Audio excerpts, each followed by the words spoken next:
India TV YouTube channel को subscribe करें और बेल आइकन दबाएं। इस वक्त की बड़ी खबर, दिल्ली में घर घर राशन योजना पर अरविंद केजरीवाल और केंद्र सरकार के बीच टकराव बढ़ गया है। राशन योजना को रोके जाने को लेकर सीएम अरविंद केजरीवाल ने थोड़ी देर पहले केंद्र सरकार पर जमकर हमला बोला और कहा केंद्र ने राशन माफिया के दबाव में योजना को मंजूरी नहीं दी। केजरीवाल ने कहा कि जब पिज्जा बर्गर की होम डिलीवरी हो सकती है तो राशन की क्यों नहीं। दिल्ली में अगले हफ्ते से घर घर राशन पहुंचाने का काम शुरू होने वाला था। मतलब अब एक गरीब आदमी को राशन लेने राशन की दुकान पे धक्के नहीं खाने पड़ते। सारी तैयारी हो चुकी थी, टेंडर हो चुके थे, सारी तैयारी हो चुकी थी। बस अगले हफ्ते से ये शुरू होने वाला था। ये क्रांतिकारी कदम होने वाला था और अचानक आपने 2 दिन पहले इसको रोक दिया। क्यों सर, आपने ऐसा क्यों किया? पिछले 75 साल से इस देश की गरीब जनता राशन माफिया का शिकार होती आई है। पिछले 75 सालों से हर महीने फाइलों में जनता के नाम का राशन जारी होता है पर उनको मिलता नहीं है। अधिकांश राशन चोरी हो जाता है। ये राशन माफिया बहुत ताकतवर है सर, बहुत ताकतवर। दिल्ली में ये योजना अगले हफ्ते से लागू होने वाली थी और 1 हफ्ता पहले इन्होंने इसको खारिज करवा दिया। अगर इस देश में पिज्जा की होम डिलीवरी हो सकती है, बर्गर की होम डिलीवरी हो सकती है, स्मार्टफोन और कपड़ों की भी होम डिलीवरी हो सकती है, तो फिर गरीबों के घरों में राशन की होम डिलीवरी क्यों नहीं होनी चाहिए? सारा देश जानना चाहता है आपने ये स्कीम खारिज क्यों की सर। आपने ये भी लिखा है कि चूंकि राशन दुकानदारों ने दिल्ली हाई कोर्ट में इस योजना के खिलाफ केस कर रखा है इसलिए ये स्कीम खारिज की जा रही है। इस बात पे आप स्कीम कैसे खारिज कर सकते हैं? ये राशन दुकानदार इस योजना के खिलाफ हाई कोर्ट से स्टे लेने गए थे। हाई कोर्ट ने इन्हें स्टे देने से मना कर दिया। जब हाई कोर्ट ने इन्हें स्टे नहीं दिया तो आपने इस स्कीम पे स्टे कैसे लगा दिया? केंद्र सरकार के कुछ ऑफिसर कह रहे हैं कि इस स्कीम के खारिज होने का असली कारण यह है क्योंकि केंद्र सरकार का राशन है। यह योजना लागू करके दिल्ली सरकार को इसका श्रेय क्यों मिलना चाहिए? सर यकीन मानिए यह काम मैं रत्ती भर भी क्रेडिट के लिए नहीं कर रहा। मेरा सिर्फ एक ही मकसद है, किसी भी तरह गरीबों को उनका पूरा राशन मिले। आप प्लीज मुझे ये लागू कर लेने दीजिए। सारा क्रेडिट आपका, सारा श्रेय आपका। मैं खुद सारी दुनिया से कहूंगा खड़ा होके कि ये योजना मोदी जी ने लागू की है और फिर ये राशन ना आपका है ना मेरा है। ये राशन ना आम आदमी पार्टी का है ना भाजपा का है। ये राशन तो इस देश के लोगों का है और इस राशन की चोरी रोकने की जिम्मेदारी हम दोनों की है। अब संजीव जी मुझे एक बात बताएं, आप ये कह रहे हैं कि राशन माफियाओं की वजह से घर घर तक गरीबों को राशन नहीं मिल पाता था और आप ये दावा करते हैं कि इससे चोरी रुक जाएगी, लेकिन इस बात की क्या गारंटी? क्योंकि सिर्फ आम आदमी पार्टी कह रही है या दिल्ली के मुख्यमंत्री अरविंद केजरीवाल कह रहे हैं, इसलिए दिल्ली की जनता ये मान ले कि उन तक राशन पहुंच ही जाएगा। हो सकता है यहां भी भ्रष्टाचार हो जाए। और देखिए ये सारे सवाल भविष्य के गर्भ में हैं, लेकिन अगर बिचौलिया खत्म हो जाएगा तो राशन इस तरह की माफिया नहीं रहेंगे और शायद ये खत्म हो जाएगा। लेकिन मैं दूसरी बात जो मैं पहले कह रहा था मैं उसको कंप्लीट कर लूं कि आज जो आपत्ति विजेंद्र गुप्ता जी अभी यहाँ दर्ज कर रहे हैं वो कोई भी आपत्ति केंद्र सरकार ने कभी भी किसी भी चिट्ठी के जवाब में नहीं कहा। अब एलजी साहब ने 2 आपत्तियां अपनी दर्ज की है। पहली आपत्ति तो ये कह रहे हैं कि केंद्र सरकार की मंजूरी नहीं है, दूसरा कह रहे हैं कि कोर्ट में हाई कोर्ट में केस है। अब समझिए कि हाई कोर्ट में केस करने कौन गया है, तो यहाँ के जितने भी फेयर प्राइस शॉप होल्डर्स हैं वो केस करने गया है और केंद्र सरकार उसमें पार्टी है। कभी भी केंद्र सरकार ने इस योजना का आपत्ति कोर्ट में दर्ज नहीं किया और जो स्टे के लिए दुकानदार कहे थे हाई कोर्ट ने स्टे नहीं दिया। अब केंद्र सरकार हवाला दे रही है चूंकि कोर्ट में केस है इसीलिए हम रोक रहे हैं, तो कोर्ट में तो राशन दुकानदार केस है। तो आप किसके साथ खड़े हैं? ठीक है, इसका जवाब मतलब ले है लेते कि हैं। आप विजेंद्र राशन जी दुकानदार जवाब के दें। साथ खड़े हैं। 5 चिट्ठियां आम आप आदमी पार्टी दिल्ली सरकार के की ओर गरीब से जनता भेजी गई के केंद्र साथ को, नहीं खड़े लेकिन हैं तब कोई आपत्ति जाहिर नहीं की गई। ये देखिए, आधी बातें झूठ फैलाई जा रही हैं। पहली बात, मैं दो तीन बातें स्पष्ट कर देना चाहता हूं। पहला तो ये, हमारे साथी यहाँ बताए संजीव झा जी केजरीवाल जी के तरफ से, कि जो 40% आबादी दिल्ली में गरीबों की माइग्रेट होती रहती है, गांव चली जाती है, घर बंद रहता है, काम पे चले जाते हैं, घर बंद रहता है। उस समय जब घर बंद है और राशन डिलीवरी आएगी तो वो वापस चली जाएगी, उसको राशन कैसे मिलेगा? दिल्ली से बाहर वो चला जाएगा तो उसका राशन समाप्त हो जाएगा। और सवाल ये है कि जो ये बायोमेट्रिक ई पॉज व्यवस्था है, one nation one ration card की, इसको जनवरी 2018 में खुद दिल्ली की सरकार ने लागू कर दिया था। देखिए, इनसे पूछिए कि 1 जनवरी 2018 को आपने योजना लागू की और आपकी जानकारी में लगभग 7.5 लाख फर्जी राशन धारक पकड़े गए। वो लौट के ही नहीं आए।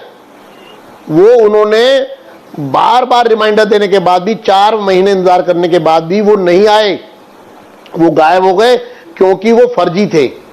और अचानक अप्रैल में, जनवरी 2018 में लागू की गई योजना को अप्रैल 2018 में आदेश निकालकर टेम्पररी स्थगित कर दिया गया, स्थगित किया गया, कैंसिल नहीं किया गया। अगर वो गलत थी तो कैंसिल क्यों नहीं किया गया? अगर गलत थी तो लागू क्यों की गई थी? अगर गलत थी तो वो 7 लाख लोग जो पकड़े गए, उनको केजरीवाल सरकार क्यों बचाना चाहती है? वो कौन है जो गरीबों के नाम पर झूठा राशन खा रहे हैं? और जो प्राइवेट कंपनियां अब जो राशन बांटेगी, वो बिचौलिए नहीं है क्या? वो मगरमच्छ है। वो जिस तरह से गरीबों का हजारों करोड़ रुपए का राशन जिनको डिलीवरी मिल जाएगी, उसमें से कितना और किस क्वालिटी का कहां पहुंचेगा, ये तो वक्त बताएगा। तो सवाल ये है कि राशन माफिया का जो काम है वो सरकार खुद कर रही है।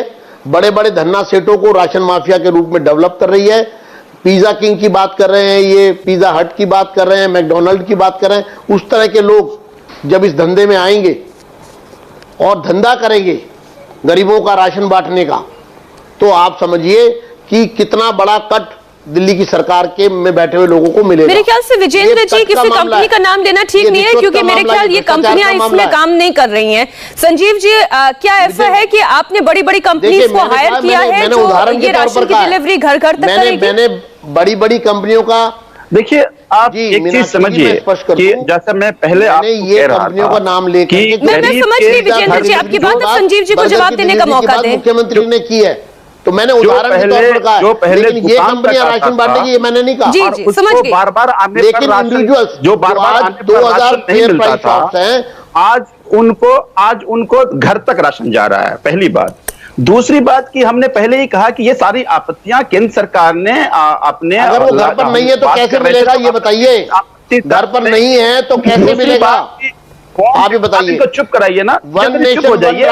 विजेंद्र जी, आपकी बात हो गई है, अब संजीव जी को जवाब देने का मौका दें। बताइए ना, अगर वो लाजपत नगर चला गया, मेरा ये कहना है कि अभी हम लोग डोर स्टेप डिलीवरी में पहले फोन करके पूछते हैं, आप बताइए कि अगर आप घर पे हैं तो हमारे एजेंट आएंगे और आपसे कार्ड लेंगे, आपसे डॉक्यूमेंट लेंगे। उसी तरह से ये सारे जो प्रोवाइडर्स हैं, एजेंट्स हैं, वो पहले फोन करके पूछेंगे कि आप टाइम अपने घर पे रहेंगे। एक मिनट संजीव जी, विजेंद्र जी आपने जो सवाल पूछा उसी का जवाब दे रहे हैं संजीव झा। आपको पसंद नहीं, संजीव झा उसी सवाल का जवाब दे रहे हैं। ये फैसिलिटी इसमें है, समझ में आएगा कि आप किस तरह से राशन माफिया के साथ कर रहे हैं। बताइए।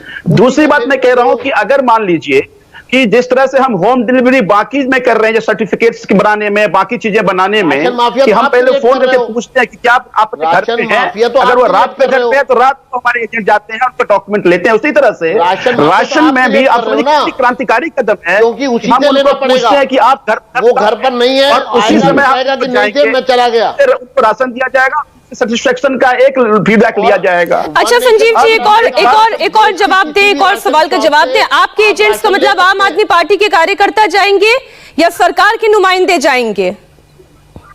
नहीं, जो भी इम्पैनल लोग हैं, देखिए इसको टेंडर किया गया कि कौन कौन पार्टिसिपेट कर सकते हैं इस तरह के क्रांतिकारी योजना में। तो टेंडर के बाद कुछ लोगों ने पार्टिसिपेट किया है। तो जो भी इम्पैनल कंपनियां होगी, जो इम्पैनल लोग होंगे, ये उनकी जिम्मेदारी है कि वो घर तक राशन पहुंचे। प्राइवेट प्लेयर्स भी होंगे, प्राइवेट प्लेयर्स भी होंगे। संजीव जी एक सवाल, आप जवाब संजीव जी एक सवाल मेरा है, वहां भी किसी भी दुकान से ले सकता है। भास्कर, अब हमारे संवाददाता भास्कर मिश्रा भी आपसे सवाल पूछना चाहते हैं। संजीव जी, विजेंद्र जी, आप लोग सुने। संजीव जी एक सवाल मेरा ये है, एलजी के द्वारा जो भी आपत्ति उठाई गई ये आपने देखा और बताया, लेकिन केंद्र सरकार का ये कहना है कि अगर आपको ये योजना लागू करना है तो हम राशन देने के लिए तैयार हैं, आप ले जाइए राशन और दूसरे स्कीम के तहत उसको लागू कीजिए। तो उसमें आप लोगों को क्या दिक्कत है, इस पे जरा जवाब दीजिए।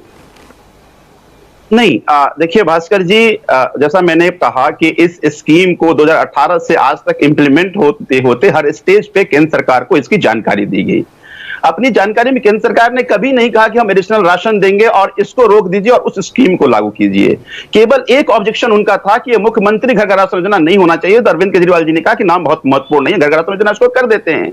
अब उसमें कोई आपत्ति नहीं हुई। अब समझिए, जब सब कुछ तय हो गया कि टेंडर हो गया, सूचना जारी हो गई, अब लोगों को घर घर राशन भेजना था, तो एन मौके पर इसको रोक दिया गया, यह कहते हुए कि राशन दुकानदार हाईकोर्ट में, हाईकोर्ट ने स्टे नहीं दे रहा है, लेकिन केंद्र सरकार कह रहा है कि केंद्र सरकार राशन दुकानदार, इसलिए हम रोक रहे हैं। विजेंद्र जी, एक आखिरी सवाल, उसके बाद फिर मैं इस डिबेट को यही विराम दूंगी। भास्कर, एक मिनट, ये आखिरी सवाल। विजेंद्र जी, ये बात सही है, घर में खाना पहुंच रहा है, डिलीवर हो रहा है, कपड़े पहुंच रहे, डिलीवर हो रहे हैं, अब तो शराब भी डिलीवर होने लगी है। अगर राशन भी गरीबों को डिलीवर हो जाएगा तो इससे तो आपको कोई आपत्ति नहीं है ना? नहीं, मैं तो उससे, देखिए दो बातें मैं स्पष्ट करना चाहता हूं कि जो राशन कार्ड होल्डर है, अगर वो घर पे नहीं है, वो गांव चला गया है, तो उसको राशन नहीं मिलेगा। अगर उसने एक स्थान से दूसरे स्थान पर अपना घर शिफ्ट कर लिया तो उसको राशन नहीं मिलेगा। उसको वो घर, जिस दौरान राशन की डिलीवरी होती है उस समय वो घर पे नहीं हो सकता है तो उसको राशन नहीं मिलेगा। सवाल ये है कि इन्होंने इसी बात पे तो विजेंद्र जी, संजीव साहब ये कह रहे हैं कि फोन करके पता किया जाएगा कि अगर डिलीवर किया जा सकता है तो उसे डिलीवर किया जाएगा। समस्या पता है क्या है? समस्या ये है कि केंद्र और राज्य सरकार अगर मिलकर इस पर कोई बीच का रास्ता निकाल सकेंगे तो गरीबों का भला होगा, वरना लड़ाई से पहले होती थी, आज हो रही है, आगे भी होती रहेगी। माफ कीजिए, मेरे पास समय इतना ही था। विजेंद्र गुप्ता जी, संजीव झा साहब, बहुत बहुत धन्यवाद हमारे साथ जुड़ने के लिए। भास्कर, आपका भी बहुत शुक्रिया पूरी जानकारी के लिए। दिल्ली में घर घर राशन योजना पर केंद्र और केजरीवाल सरकार में घमासान मचा हुआ है। इस बीच दिल्ली में कल से अनलॉक फेज 2 शुरू होने वाला है। दिल्ली में अनलॉकिंग के फेज 2 में क्या खुला और क्या बंद रहेगा?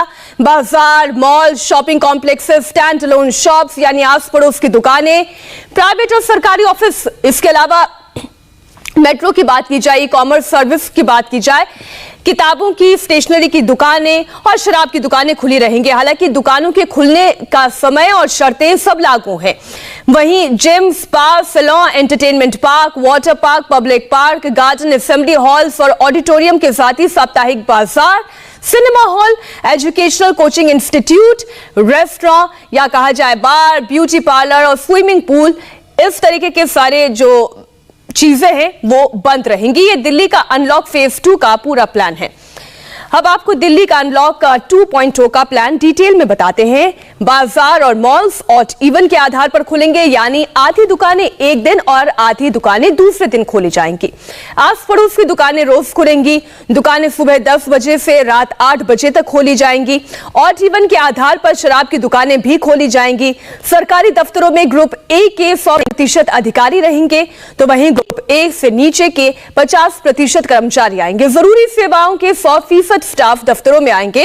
प्राइवेट ऑफिस 50% स्टाफ के साथ सुबह 9 बजे से शाम 5 बजे तक खुलेंगे। 50% पैसेंजर्स के साथ मेट्रो सर्विस की भी शुरुआत की जाएगी। देश में कोरोना के नए केसेस की भी बात कर लेते हैं, जिसमें गिरावट का ट्रेंड जारी है। ऐसे में तमाम राज्य सरकारों ने अनलॉक की प्रक्रिया शुरू कर दी है। दिल्ली में कल यानी 7 जून से अनलॉक का फेज 2 शुरू हो रहा है, तो महाराष्ट्र में भी लेवल 5 का अनलॉक प्लान लागू किया जाएगा। उत्तर प्रदेश के 75 में से 67 जिलों में ढील जारी है, तो मध्य प्रदेश में भी 1 जून से ही पाबंदियों में ढील दे दी गई है। कोरोना के बड़े एपिसेंटर रहे महाराष्ट्र में भी नए केसेस में लगातार कमी देखी जा रही है। ऐसे में यहां भी सरकार ने 5 लेवल के अनलॉक प्लान का ऐलान किया है। महाराष्ट्र के सभी जिलों को वीकली पॉजिटिविटी रेट और ऑक्सीजन बेड के हिसाब से 5 कैटेगरीज में बांटा गया है, जहां पॉजिटिविटी रेट 5% से कम है, ऑक्सीजन बेड 25% से कम भरे हैं, वो जिले और नगर निगम लेवल 1 में आएंगे। ऐसे जिले जहां पॉजिटिविटी रेट 5% या उससे ज्यादा होगी और 25% से 40% ऑक्सीजन बेड भरे हुए होंगे, वो लेवल 2 में आएंगे। ऐसे जिले जहां पॉजिटिविटी रेट 5% से 10% के बीच है और 40% ऑक्सीजन बेड भरे हुए होंगे, वो लेवल 3 की कैटेगरी के अनलॉक फेज में होगा।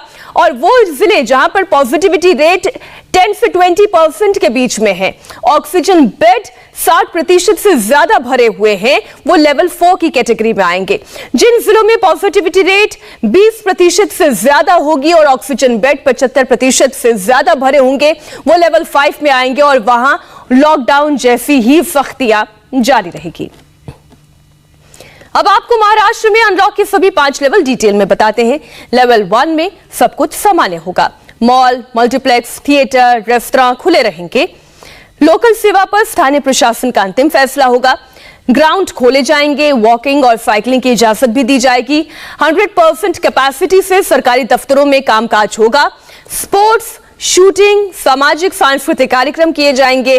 शादी का आयोजन हो गया, अंतिम संस्कार में कोई प्रतिबंध नहीं होगा। Gym, salon, spa, beauty parlour खोलने की भी इजाजत होगी। सार्वजनिक परिवहन सेवाएं भी शुरू होंगी। लॉकडाउन का कोई नियम यहां पर लागू नहीं होगा।